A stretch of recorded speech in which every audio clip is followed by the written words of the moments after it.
ನನ್ನ ಭಾಷಣ ಮೂರನೇದ್ದು. ಕಳೆದ ಎರಡನೇ ಭಾಷಣದಲ್ಲಿ ನಾನು ಹೇಳಿದ್ದೆ ಸ್ವಲ್ಪ ನಮ್ಮ ಭಾಗಕ್ಕೆ ಅನ್ಯಾಯ ಆಗಿದೆ. ಆ ನಿಟ್ಟಿನಲ್ಲಿ ನಾನು ಯಾವ ಅಕಾಮಿಡೇಷನ್ ತಗಂಗಿಲ್ಲ, ಟೀ ತಗಲ್ಲ, ಕಾಫಿ ತಗಲ್ಲ ಅಂತ ತಿಳ್ಕೊಂಡು ಹೇಳಿದೆ. ಅದ್ರ ಪ್ರಕಾರ ಇವತ್ತು ನಾವು ಯಾವುದು ತಗೊಂಡಿಲ್ಲ. ಆದ್ರೆ ನನಗಿಲ್ಲಿ ಎಲ್ಲ ಮನೆಯಿಂದ ತಂದರೆ ನನಗೆ ಇವತ್ತು ಬೆಳಗಾಂ ಜಿಲ್ಲೆದಾಗ ಬಂದಾಗ ನನಗಿರಕ್ಕೆ ಅವಕಾಶ ಮಾಡಿಕೊಟ್ಟಿರ್ತಕ್ಕಂಥ ಕಿತ್ತೂರು MLA ಮತ್ತು ದಂಪತಿಗಳಿಗೂ ಮತ್ತು ನಮ್ಮ ನಿಖಿಲ್ ಕತ್ತಿ ಅವರಿಗೂ ತುಂಬ ಹೃದಯ ಧನ್ಯವಾದಗಳು, ನನಗೆಲ್ಲ ರೀತಿಯಲ್ಲಿ ಅವಕಾಶ ಮಾಡಿಕೊಟ್ಟದಕ್ಕಾಗಿ. ಅಧ್ಯಕ್ಷರೇ, ಇದು 13ನೇ ಸೆಷನ್ ಬೆಳಗಾವದಲ್ಲಿ ಚರ್ಚೆ ನಡೀತಾ ಇದೆ. ಕೇವಲ ಚರ್ಚೆಗಳು ಮಾತ್ರ ಏನಪ್ಪಂತಂದ್ರೆ ನಡೀತಾ ಇದೆ. ಚರ್ಚೆಗೆ ಅಂತ್ಯ ಯಾವಾಗ ಅಂತ ತಿಳ್ಕೊಂಡು ಕೇಳ್ತಕ್ಕಂಥದ್ದು ಇವತ್ತು ನಮಗೆ ಒಂದು ಪ್ರಶ್ನೆ ಕಾಡ್ತಾ ಇದೆ. ಕಳೆದ 2023 ಅಧಿವೇಶನದಲ್ಲಿ, ನಮ್ದು ಇದು 3ನೇ ಅಧಿವೇಶನ, 2023 ಅಧಿವೇಶನದಲ್ಲಿ ಮನೆ ಮುಖ್ಯಮಂತ್ರಿಗಳು ಹೇಳಿದ್ರು, ಪ್ರಾದೇಶಿಕ ಅಸಮತೋಲನೆ ನಿವಾರಣೆಗೆ ಡಾಕ್ಟರ್ ನಂಜುಂಡಪ್ಪ ವರದಿ ನೀಡಿರೋ ವರದಿ ಫಲಶ್ರುತಿ ಅಧ್ಯಯನಕ್ಕೆ ಹೈಪವರ್ ಕಮಿಟಿ ಇನ್ನೂ ಆಗಿಲ್ಲ. ಬೆಳಗಾವಿ ಸಮೀಪ 2000 ಎಕರೆ ಪ್ರದೇಶದಲ್ಲಿ ಹೊಸ ಕೈಗಾರಿಕೆ ಪ್ರದೇಶ ನಿರ್ಮಾಣ ಮಾಡಲು 500 ಎಕರೆ ಪ್ರದೇಶದಲ್ಲಿ ಕ್ಲಸ್ಟರ್ ಸ್ಥಾಪನೆ, ಅದು ಎಲ್ಲಿಗೆ ಬಂತು ಗೊತ್ತಿಲ್ಲ. ಧಾರವಾಡ ಸಮೀಪದ 3000 ಎಕರೆ ಪ್ರದೇಶದಲ್ಲಿ ಹೊಸ ಕೈಗಾರಿಕೆ ಪ್ರದೇಶ ನಿರ್ಮಾಣ, ರಾಯಚೂರದಲ್ಲಿ ಹತ್ತಿ ಆಧಾರಿತ ಕೈಗಾರಿಕಾ ಸ್ಥಾಪನೆಗೆ ಒತ್ತು, ವಿಜಯಪುರದಲ್ಲಿ 1500 ಎಕರೆ ಪ್ರದೇಶದಲ್ಲಿ ಉತ್ಪಾದನಾ ಕ್ಲಸ್ಟರ್ ಸ್ಥಾಪನೆ, ಉತ್ತರ ಕರ್ನಾಟಕದ ಪ್ರವಾಸೋದ್ಯಮ ಸಮಗ್ರ ಅಭಿವೃದ್ಧಿಗೆ ಕ್ರಿಯಾ ಯೋಜನೆ. ಇವತ್ತಿಗೂ ಇದು ಇನ್ನೂ ಆಗಿಲ್ಲ ಅಧ್ಯಕ್ಷರೇ. 24ರಲ್ಲಿ ಅಧ್ಯಕ್ಷರೇ ಮನೆ ಮುಖ್ಯಮಂತ್ರಿಗಳು ಘೋಷಣೆ ಮಾಡಿದರು. ಮೂಲಸೌಕರ್ಯಕ್ಕೆ 4000 ಕೋಟಿ, ಅಧಿವೇಶನದಲ್ಲಿ ಸಿದ್ದರಾಮಯ್ಯ ಅವರ ಪ್ರಕಟ, ಉತ್ತರಕ್ಕೆ ಪಂಚ ಸಂಕಲ್ಪ. ಗ್ರಾಮೀಣ ರಸ್ತೆ ಅಭಿವೃದ್ಧಿಗೆ 2000 ಕೋಟಿ ನೀಡುವುದಾಗಿ ಘೋಷಿಸಿದರು. ಈ ಘೋಷಣೆ ನಡುವೆ ಸರ್ಕಾರದಲ್ಲಿ ನಮಗೆ 10 ಕೋಟಿನ ಅಂತಂದ್ರೆ ಮಾನ್ಯ ಮುಖ್ಯಮಂತ್ರಿಗಳು ಕೊಟ್ಟಿದ್ರು. ಇವತ್ತಿಗೆ 10 ಕೋಟಿ ರೂಪಾಯಿ, ಇವತ್ತಿಗೆ ಯಾವುದು ನಮ್ಗೆ ಇನ್ನೂ ದುಡ್ಡು ಬಂದಿಲ್ಲ, ಅನುದಾನ ಬಂದಿಲ್ಲ ಅಧ್ಯಕ್ಷರೇ. ಇದು ಘೋಷಣೆ ಮಾಡಿರ್ತಕ್ಕಂಥದ್ದು. ನಂಜುಂಡಪ್ಪ ವರದಿನ ಹೋಗಿ ಗೋವಿಂದರಾವ್ ವರದಿ ಅಂತ ತಿಳ್ಕೊಂಡು ಮಾಡಿದ್ರು. ಕಳಿಸಲ 2024ರ ಬೆಳಗಾವಿ ಅಧಿವೇಶನದಲ್ಲಿ ಮಾನ್ಯ ಮುಖ್ಯಮಂತ್ರಿಗಳು ಹೇಳಿದ್ರು 6 ತಿಂಗಳಲ್ಲಿ ವರದಿನ ಮಾಡಿಸ್ತೀವಿ ಅಂತ ತಿಳ್ಕೊಂಡು ಹೇಳಿದ್ರು. ಇನ್ನೂ ಅದನ್ನ ಏನಪ್ಪಂತಂದ್ರೆ ಆಗಿಲ್ಲ ಅಧ್ಯಕ್ಷರು. ನಮ್ಗಿರ್ತಕ್ಕಂಥ ಸಮಸ್ಯೆಗಳದ್ದು ಪಟ್ಟಿ ಬಹಳ ಆಗಿದೆ ಅಧ್ಯಕ್ಷರೇ. ನಾನು ಒಂದನ್ನ ಮಾನ್ಯ ಮುಖ್ಯಮಂತ್ರಿಗಳು ಇಲ್ಲಿದ್ದಾರೆ, ಮುಖ್ಯಮಂತ್ರಿಗಳಲ್ಲಿ ಕಳಕಳಿಯ ಮನವಿ ಮಾಡ್ತೀನಿ. ಆ ಭಾಗಕ್ಕೆ ಯಾರೇನ್ ಮಾಡಿದ್ರು, ಈ ಭಾಗಕ್ಕೆ ಯಾರೇನ್ ಮಾಡಿದ್ರು, ಈ ಸಲ ಚರ್ಚೆ ಮಾಡಲ್ಲ ಅಧ್ಯಕ್ಷರೇ. ನಮ್ಗೆ ಗೊತ್ತಾಗಿದೆ ಯಾಕೆ ನಮ್ಮ ಭಾಗ ಹಿಂದಕ್ಕೆ ಬಿದ್ದಿದೆ ಅಂತ ತಿಳ್ಕೊಂಡು ನಮಗೆ 2 ವರ್ಷದಾಗ ಗೊತ್ತಾಗಿದೆ ಅಧ್ಯಕ್ಷರೇ. ಒಂದನ್ನ ನಾನು ಮಾನ್ಯ ಮುಖ್ಯಮಂತ್ರಿಗಳಲ್ಲಿ ಕಳಕಳಿಯ ಮನವಿ ಮಾಡ್ತೀನಿ. ಒಂದು 5 ವರ್ಷ ಅಥವಾ 2 ವರ್ಷ ಇರ್ತಕ್ಕಂಥ ಅವಧಿಯಲ್ಲಿ 4 ಲಕ್ಷ ಕೋಟಿ ಬಜೆಟ್ ಅನ್ನ ಮಂಡಿಸ್ತಕ್ಕಂಥ ಸರ್ಕಾರದಲ್ಲಿ ಒಂದು ಅರ್ಧ ಭಾಗ, ಒಂದು 2 ಲಕ್ಷನೋ 1.5 ಲಕ್ಷನೋ 2 ಲಕ್ಷ ಕೋಟಿ ಅಷ್ಟೇ ಅಂತಂದ್ರೆ ಉತ್ತರ ಕರ್ನಾಟಕ ಒಂದು 5 ವರ್ಷ. ಯಾಕಂದ್ರೆ ನಮ್ಮ ಭಾಗದ ಜನ ನಮ್ ಕೆಲಸ ಆಗಿಲ್ಲ, ಆ ಸರ್ಕಾರಗಳು ಮಾಡಿಲ್ಲ, ಈ ಸರ್ಕಾರಗಳು ಮಾಡಿಲ್ಲ ಅಂತ ತಿಳ್ಕೊಂಡು ಬರೀ ಭಾಷಣ ಮಾಡ್ಕೊಂತಾರ ಒಟ್ಟಿದ್ದೀವಿ. ಒಂದು ಸಲ ಮುಖ್ಯಮಂತ್ರಿಗಳು ಈ ಸರ್ಕಾರ ಒಂದು ಪ್ರತ್ಯೇಕ ಬಜೆಟ್ ಉತ್ತರ ಕರ್ನಾಟಕಕ್ಕಾಗಿ ಈ ಸಲ ಅದನ್ನ ಮಾಡಬೇಕು. 1 ವರ್ಷ ನಮ್ಗೆ ಯಾವ ಶಾಸಕರಿಗೆ ಮತ್ತೊಂದು ಮಗದೊಂದು ಯಾವ ಅನುದಾನ ಬೇಡ ಅಧ್ಯಕ್ಷರೇ.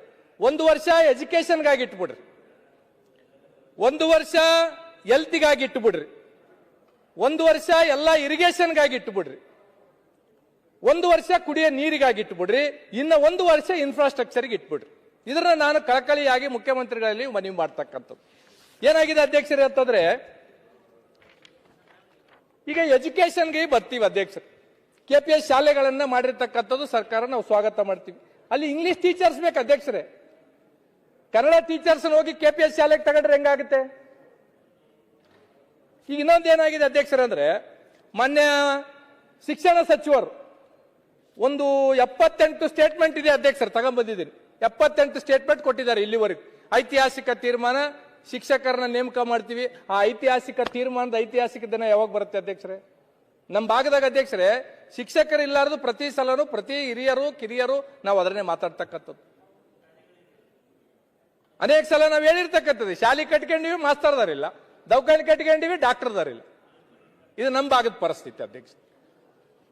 ಏನಾಗಿದೆ ಅಧ್ಯಕ್ಷರೇ ಅಂದ್ರೆ ನಮ್ಮಲ್ಲಿ ಶಿಕ್ಷಣದ ಬಗ್ಗೆ ಹೆಚ್ಚು ಅರಿವಿಲ್ಲ.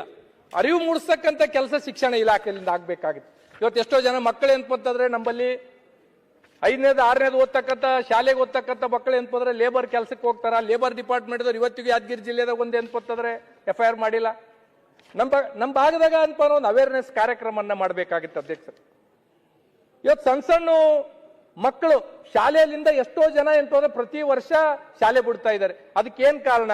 ಮತ್ತೆ ಮರಳಿ ಶಾಲೆಗೆ ತರೋದಕ್ಕೆ ಏನ್ ಕಾರ್ಯಕ್ರಮ ಹಾಕೊಂಡಿದ್ವಿ, ಅದನ್ನ ಅವೇರ್ನೆಸ್ ಗ್ರಾಮೀಣ ಪ್ರದೇಶದಲ್ಲಿ ಅದು ಇಲ್ಲಾರ್ದಂಗ ಆಗಿರ್ತಕ್ಕಂಥದ್ದಿದೆ.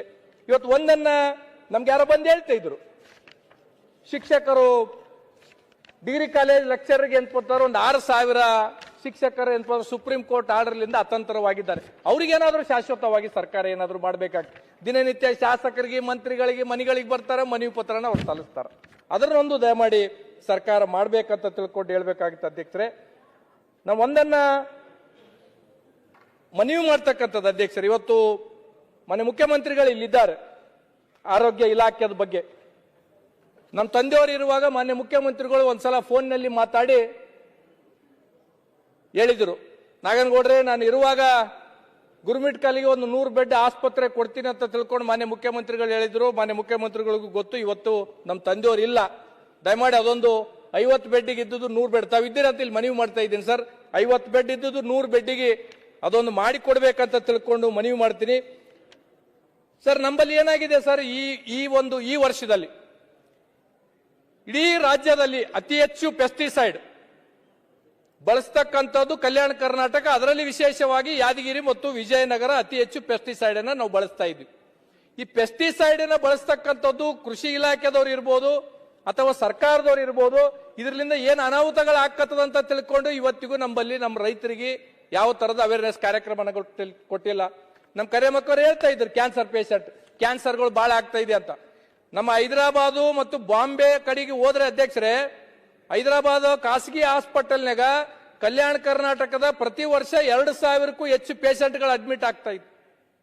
ಇದಕ್ಕೆ ಕಾರಣ ಏನಪ್ಪ ನಾವು ಪ್ಲಾಸ್ಟಿಕ್ ಯೂಸ್ ಮಾಡೋದಕ್ಕಿರ್ಬೋದು, ಇದಕ್ಕೆ ಕಾರಣ ನಾವು ಹೆಚ್ಚು ಏನಪ್ಪ ಪೆಸ್ಟಿಸೈಡ್ ಯೂಸ್ ಮಾಡ್ತಕ್ಕಂಥದ್ದು ಇರ್ಬೋದು. ಇದ್ರ ಬಗ್ಗೆ ಸರ್ಕಾರ ಏನಪ್ಪ ನಮ್ಮ ಭಾಗದ ಜನಕ ಈ ಸಲ ಕೃಷಿ ಇಲಾಖೆ ಅಧಿಕಾರಿಗಳು ಕೊಟ್ಟಿರ್ತಕ್ಕಂಥ ವರದಿಯಲ್ಲಿ ಅಧ್ಯಕ್ಷರೇ ಅತಿ ಹೆಚ್ಚು ಪೆಸ್ಟಿಸೈಡ್ ಯಾದಗಿರಿ ಜಿಲ್ಲೆನ ನಾವು ಯೂಸ್ ಮಾಡಿರ್ತಕ್ಕಂಥದ್ದು. ಇದ್ರ ಬಗ್ಗೆ ಸ್ವಲ್ಪ ಸರ್ಕಾರ ಹೆಚ್ಚು ಗಮನ ಹರಿಸಬೇಕಾಗಿತ್ತು. ಆಮೇಲೆ ಅಧ್ಯಕ್ಷರೇ, ನಾವು ನಮ್ಮ ಕಮಿಟಿಯಲ್ಲಿ ಕೋನರೆಡ್ಡಿ ಅವರು ನಮ್ಮ ಕಮಿಟಿ ಅಧ್ಯಕ್ಷರು, ನಾವು ಕೊಪ್ಪಳ ರಾಯಚೂರು ಮಹಿಳಾ ಮತ್ತು ಮಕ್ಕಳ ಇಲಾಖೆ ಕಡೆಯಿಂದ ಹೋಗಿದ್ವಿ. ಹೋದಾಗ ನಾವು ಅಲ್ಲೆಲ್ಲ ಗರ್ಭಿಣಿ ಸ್ತ್ರೀಯರ ತಾಯಿ ಕಾರ್ಡ್ಗಳನ್ನ ಪರೀಕ್ಷೆ ಮಾಡಿದ್ವಿ. ನಾನು ನನ್ನ ಕ್ಷೇತ್ರದಲ್ಲಿ ಎಲ್ಲ ಆಸ್ಪತ್ರೆಗಳಿಗೆ ಹೋದಾಗ ಅಧ್ಯಕ್ಷರೇ, ಪ್ರೆಗ್ನೆಂಟ್ ಆಗಿರ್ತಕ್ಕಂಥ ತಾಯಿಯಂದಿರು ಹಿಮೋಗ್ಲೋಬಿನ್ 10, 11 ಇರುತ್ತೆ ಅಧ್ಯಕ್ಷರು. ಅವ್ರು ಪ್ರೆಗ್ನೆಂಟ್ ಆದ್ಮೇಲೆ ಆಸ್ಪತ್ರೆಗೆ ಬಂದ್ರೆ ಜಾಸ್ತಿ ಆಗ್ಬೇಕು. 10ರಿಂದ 9ಕ್ಕೆ ಬರುತ್ತೆ, 8ಕ್ಕೆ ಬರುತ್ತೆ, 7ಕ್ಕೆ ಬರುತ್ತೆ. 7ಕ್ಕೆ ಬಂದ್ಮೇಲೆ ಅವ್ರನ್ನ ಗೌರ್ಮೆಂಟ್ ಹಾಸ್ಪಿಟಲ್ಗೆ ಯಾದಗಿರಿಗೋ ರಾಯಚೂರಿಗೋ ಕಲಬುರಗಿಗೋ ಕಳಿಸ್ತೀವಿ. ಅವಾಗ ಏನ್ಪಂತಂದ್ರೆ ತಾಯಿ ಸಾಯ್ತಾಳ ಗೊತ್ತಿಲ್ಲ, ಮಗು ಸಾಯ್ತದೋ ಗೊತ್ತಿಲ್ಲ. ಇದಕ್ಕೆ ಏನಾಗ್ತಾ ಇದೆ ಅಂತ ತಿಳ್ಕೊಂಡು ಮಾನ್ಯ ಕಾರ್ಯದರ್ಶಿಗಳಿಗೆ ಮೊನ್ನೆ ಕೇಳಿದಾಗ ಒಂದೇನೋ ಇಂಜೆಕ್ಷನ್ ಏನೋ ಕೊಡ್ತಾ ಇದಾರೆ ಅಂತ. ಆ ಇಂಜೆಕ್ಷನ್ ಇನ್ನು ನಮ್ಮ ಭಾಗಕ್ಕೆ ಬಂದಿಲ್ಲ ಅಧ್ಯಕ್ಷರು. ಯಾಕಂದ್ರೆ ನಮ್ಮಲ್ಲಿ ಪೌಷ್ಟಿಕಾಂಶ ಇರ್ಬೋದು ಅಥವಾ ಆರೋಗ್ಯದ ಬಗ್ಗೆ ನಮ್ಗೆ ಹೆಚ್ಚಿನ ಅರಿವು ಇಲ್ಲಾರ್ದಿರ್ಬೋದು, ಅದರಲ್ಲಿಂದ ಸಮಸ್ಯೆ ಆಗ್ತಾ ಇತ್ತು. ಇದು ಸರ್ಕಾರ ಆ ಇಂಜೆಕ್ಷನ್ಗಳನ್ನ ನಂಬಲ್ಲಿ ಕೊಡಬೇಕಾಗಿತ್ತು. ಮೊನ್ನೆ ಮುಖ್ಯಮಂತ್ರಿಗಳು ಕಳಿಸಲ ಹೇಳಿದ್ರು, ಕಲ್ಯಾಣ ಕರ್ನಾಟಕ PHCಗಳಿಗೆ ಫೈನಾನ್ಷಿಯಲಿ ಆಗಿ ಯಾವುದೇ ತರದ್ದು ಕೊಡಬೇಕಾಗಿತ್ತಂದ್ರೆ ಅದಕ್ಕೆ ಯಾವ ಮಾನದಂಡಗಳು ಇಲ್ಲ ಅಂತ ತಿಳ್ಕೊಂಡು ಹೇಳಿದ್ದಾರೆ. ಈಗ ನಮ್ಮ ಕ್ಷೇತ್ರದಲ್ಲಿ ನಮ್ಮ ಭಾಗದಾಗ ನಾವು PHCಗಳನ್ನ ಕೇಳಿದ್ರೆ ಇಲ್ಲ 20,000ಕ್ಕೂ ಹೆಚ್ಚು ಜನಸಂಖ್ಯೆ ಇದ್ರೆ ಮಾತ್ರ PHCಗಳನ್ನ ಕೊಡ್ತೀವಿ ಅಂತ ತಿಳ್ಕೊಂಡು ಹೇಳ್ತಾ ಇದ್ದಾರೆ. ಈ ಎಲ್ಲ ರಿಲ್ಯಾಕ್ಸೇಷನ್ಸ್ ಅನ್ನ ನಮಗ್ ಕೊಡ್ಬೇಕು. ಈಗ ಇನ್ನೊಂದು ಏನಾಗಿದೆ ಅಧ್ಯಕ್ಷರೇ ಅಂದ್ರೆ, ಒಂದು ಆರೋಗ್ಯ ಇಲಾಖೆದವರು ಒಂದು ಆದೇಶ ಹೊರಡಿಸಿದ್ದಾರೆ. ಈ CHCದಾಗಿರ್ತಕ್ಕಂಥ PHCದಾಗಿರ್ತಕ್ಕಂಥ ಸ್ಪೆಷಲಿಸ್ಟ್ಗಳನ್ನ ತಾಲೂಕಾ ಆಸ್ಪತ್ರೆಗಳಿಗೆ ಶಿಫ್ಟ್ ಮಾಡ್ಬೇಕಂತ ತಿಳ್ಕೊಂಡು, ಇಲ್ಲೇ ಇರ್ತಕ್ಕಂಥ ಮುಖ್ಯಮಂತ್ರಿಗಳಲ್ಲಿ ನಾನು ಮನವಿ ಮಾಡ್ತಕ್ಕಂಥದ್ದು ಇಷ್ಟೇ, ನಮ್ಮಲ್ಲಿ ಆರೋಗ್ಯದ ಅರಿವು ಬಹಳ ಕಡಿಮೆ ಇದೆ ಕಲ್ಯಾಣ ಕರ್ನಾಟಕದಲ್ಲಿ ಅಥವಾ ಉತ್ತರ ಕರ್ನಾಟಕದಲ್ಲಿ. ಈ ಆದೇಶಕ್ಕೆ ಸ್ವಲ್ಪ ನಮ್ಮ ಭಾಗಕ್ಕೆ ರಿಲ್ಯಾಕ್ಸೇಷನ್ ಕೊಡ್ಬೇಕಂತ ತಿಳ್ಕೊಂಡು ತಮ್ಮ ಮುಖಾಂತರ ನಾನು ಕಳಕಳಿಯಾಗಿ ಅವರಲ್ಲಿ ಮನವಿ ಮಾಡ್ತಕ್ಕಂಥದ್ದು ಅಧ್ಯಕ್ಷರೇ. ತಮ್ಮ ಸಭಾಧ್ಯಕ್ಷರೇ, ಅದು PHC ಬಗ್ಗೆ ತಾವೇನ್ ಮಾತಾಡ್ತಾ ಇದ್ರಿ, ಅದಕ್ಕೆಲ್ಲ IPHS ಸ್ಟ್ಯಾಂಡರ್ಡ್ ಪ್ರಕಾರನೇ ಮಾಡಬೇಕು. ನಾವು ಆರೋಗ್ಯ ಇಲಾಖೆ ಮತ್ತು ಕಲ್ಯಾಣ ಕರ್ನಾಟಕ ಅಭಿವೃದ್ಧಿ ಮಂಡಳಿ ವತಿಯಿಂದ ಸುಮಾರು 65 PHC ಮಾಡ್ಬೇಕಂತ ನಾವು ಮಾಡಿದ್ವಿ. ಆದ್ರೆ ಅದರದ್ದೆಲ್ಲ rules and regulation IPH standard ಇದೆ, ಅದರ ಪ್ರಕಾರನೇ ಮಾಡಬಹುದು. ಸರ್, ಈಗ ಮುಖ್ಯಮಂತ್ರಿಗಳು ಅನೇಕ ಸಲ ಹೇಳಿರ್ತಕ್ಕಂಥದ್ದು ಇದೆ ಅಧ್ಯಕ್ಷರೇ. ಈ ತರದ್ದು ಯಾವುದೇ ಸಮಸ್ಯೆಗಳು ಬಂದಾಗ ಕಲ್ಯಾಣ ಕರ್ನಾಟಕ ರಿಲ್ಯಾಕ್ಸೇಷನ್ ಕೊಡ್ರಿ ಅಂತ ಮಾನ್ಯ ಮುಖ್ಯಮಂತ್ರಿಗಳು ಅನೇಕ ಸಲ ಹೇಳಿರ್ತಕ್ಕಂಥದ್ದಿದೆ. ನಮ್ಮ ಬಗ್ಗೆದಾಗ ಏನ್ಪತ್ತಂದ್ರೆ ನೀವು ಆರೋಗ್ಯ ಆವಿಷ್ಕಾರ ಅಂತ ತಿಳ್ಕೊಂಡು ಏನ್ ಮಾಡ್ತಾ ಇದ್ರಿ, ಇದರಲ್ಲಿ ರಿಲ್ಯಾಕ್ಸೇಷನ್ ಕೊಡ್ಬೇಕಂತ ನಮ್ ಧ್ವನಿ ನೀವು ಆಗ್ಬೇಕು ಸರ್. ನೀವೇ ಇಲ್ಲ ಅಂತ ತಿಳ್ಕೊಂಡ್ಬಿಟ್ರೆ ನಾವ್ಯಾರ ಕೇಳ್ಕೊಳ್ಳೋದು ಮಾಡ್ಬೇಕು. ಆಮೇಲೆ ಇನ್ನೊಂದು ಏನಾಗಿದೆ ಅಧ್ಯಕ್ಷರೇ, ಬಹುತೇಕ ಶ್ರೀಮಂತರು ಮಕ್ಕಳಿಲ್ಲಾರ್ದವರು ಏನಂದ್ರೆ ಪ್ರೈವೇಟ್ ಹಾಸ್ಪಿಟಲ್ಗಳಿಗೆ ಹೋಗ್ತಾರೆ ಅಧ್ಯಕ್ಷರೇ.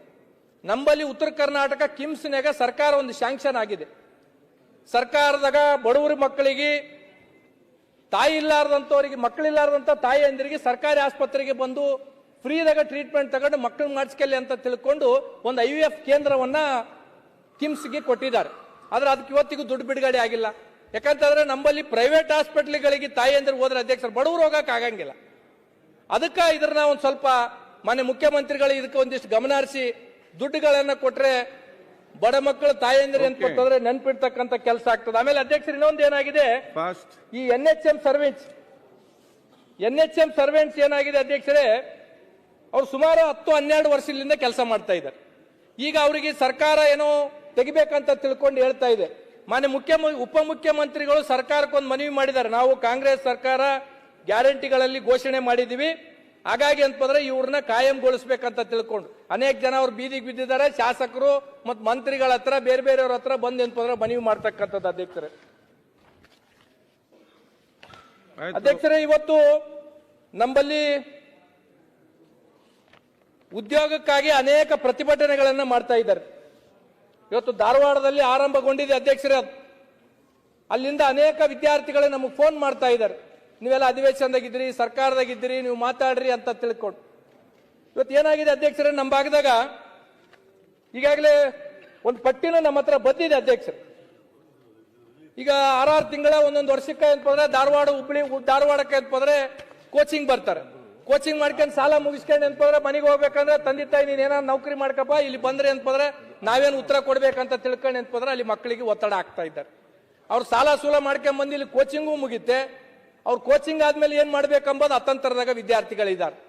ಇವತ್ತು 2,24,000 ರೂಪಾಯಿ, 2,84,000 ಇರ್ತಕ್ಕಂಥ ಖಾಲಿ ಇರ್ತಕ್ಕಂಥ ಪೋಸ್ಟ್ಗೆ ಕೇವಲ 24,000 ಕಾಲ್ಫಾರ್ಮ್ ಮಾಡಿದ್ರು. ಅದರಲ್ಲಿ ಏನಪ್ಪಂದ್ರೆ 2 ವರ್ಷ ನೆನಪಂತಂದ್ರೆ ಏರಿಕೆ ಮಾಡಿದಿರಿ, ಸಂತೋಷ. ಆದ್ರೆ ಕಾಲ್ಫಾರ್ಮ್ ಅನ್ನ ಪೂರ ಮಾಡ್ಬೇಕಲ್ಲ. ಇಲ್ಲಿ ಇರ್ತಕ್ಕಂಥ ವಿದ್ಯಾರ್ಥಿಗಳು ಏನಪ್ಪಂದ್ರೆ ನಮಗೆ ಬಂದು ದಿನನಿತ್ಯ ಏನಪ್ಪಂದ್ರೆ ನೀವು ಮಾತಾಡ್ರಿ ಅಂತ ತಿಳ್ಕೊಂಡು ಹೇಳ್ತಾರೆ.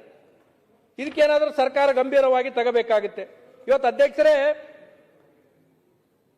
ಇವತ್ತು ಉತ್ತರ ಕರ್ನಾಟಕದಲ್ಲಿ ನಮ್ಮಲ್ಲಿ ಅನ್ಕೋತಾರೆ ಒಳ್ಳೆ ಫ್ಯಾಕ್ಟರಿಗಳನ್ನ ಕೊಡ್ಬೇಕಂತ ತಿಳ್ಕೊಂಡು ಹೇಳಿದ್ವಿ. ಅನೇಕ ಸಲ ಮುಖ್ಯಮಂತ್ರಿಗಳು ಘೋಷಣೆ ಮಾಡಾಗಿದೆ. ಈ ನಮ್ಮಲ್ಲಿ ಉತ್ತರ ಕರ್ನಾಟಕದವ್ರು ಇಂಡಸ್ಟ್ರಿ ಮಿನಿಸ್ಟ್ರು ನಮ್ಮವರೇ, IT-BT ಮಿನಿಸ್ಟ್ರು ನಮ್ಮವರೇ, ಸ್ಮಾಲ್ ಇಂಡಸ್ಟ್ರಿ ಮಿನಿಸ್ಟ್ರು ನಮ್ಮವರೇ, ಸ್ಕಿಲ್ ಡೆವಲಪ್ಮೆಂಟ್ ಇಂಡಸ್ಟ್ರಿ ಮಿನಿಸ್ಟ್ರು ನಮ್ಮವರೇ. ನಾವ್ ಇವತ್ತಿಗೂ ಏನಪ್ಪಂದ್ರೆ ಒಬ್ಬರಿಗೆ ಏನಪ್ಪಂದ್ರೆ ನೌಕರಿ ಕೊಡಕ್ ಆಗ್ಲಿಲ್ಲ. ಹಾಗಾಗಿ ಅದಕ್ಕೆ ಹೇಳ್ತಾ ಇದೆ, ಎಲ್ಲ ನಮ್ಮವ್ರು ಇಟ್ಕೊಂಡೇ ಕೊಡಕ್ ಆಗ್ತಾ ಇಲ್ಲ. ಹಾಗಾಗಿ ಸರ್ 78 ಪೇಜ್ ಇತ್ತು ಸರ್, ತಾವ್ ಏನಾನ ಅಂತೀರಂತ ಕಟ್ ಆಫ್ ಮಾಡಿ 14 ಪೇಜ್ ಇತ್ತು. ಎಲ್ಲರದ್ದು 100 ಪೇಜ್ ಇದೆ. ದಯಮಾಡಿ ಒಂದಿಷ್ಟು ಹಾಗಾಗಿ ಅಧ್ಯಕ್ಷರು ಏನಾಗಿದೆ ಇವತ್ತಂದ್ರೆ, ನಮ್ಮ ಭಾಗದಾಗ ಇಷ್ಟೆಲ್ಲ ಜನ ಇದ್ರು ಸರ್, ಇವತ್ತು 18,000 ಇಂಜಿನಿಯರ್ ಸೀಟ್ಗಳು ಏನಪ್ಪಂದ್ರೆ ಖಾಲಿ ಇರ್ತಕ್ಕಂಥದ್ದು. ಕಾರಣ ಸರ್ಕಾರದಾಗ ಯಾವ ಪೋಸ್ಟಿಂಗ್ಗಳು ಏನಪ್ಪಂದ್ರೆ ಆಗ್ತಾ ಇಲ್ಲ. ಇವತ್ತು ಏನಾಗಿದೆ ಅಧ್ಯಕ್ಷರೇ ಅಂದ್ರೆ, ನಾವು ಪ್ರತಿ ಸಲನು ಏನಪ್ಪಂತಂದ್ರೆ ಮಾತಾಡುವಾಗ ಬಹುತೇಕ ಜನ ಶಾಸಕರು 3 ಜನ, 3 ಸಲ, 4 ಸಲ, 5 ಸಲ, 6 ಸಲ, 7 ಸಲ, 8 ಸಲ MLA ಆಗಿ, ಮಂತ್ರಿ ಆಗಿ ಓದೋರು ಏನಪ್ಪಂತಂದ್ರೆ ಬೇರೆ ದಕ್ಷಿಣಕ್ಕೋ ಉತ್ತರಕ್ಕೋ ಅಂತ ತಿಳ್ಕೊಂಡು ತುಲನೆ ಮಾಡ್ತಾರೆ. ನೀವಿರಕಲ್ಕೆ ಏನ್ ಮಾಡಿದ್ರಿ? ನಾನು ಎಲ್ಲ ಪಕ್ಷದವ್ರಿಗೆ ಕೇಳ್ತೀನಿ ಅಧ್ಯಕ್ಷರು.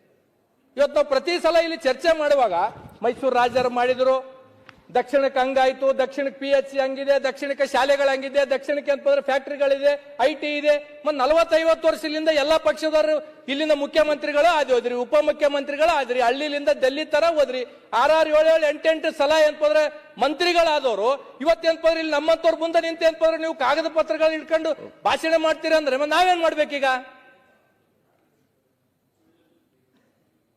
ಇದು ನಮಗೆ ನಾಚಿಗೆ ಬರ್ತಕ್ಕಂಥದ್ದು ಅಧ್ಯಕ್ಷರೇ.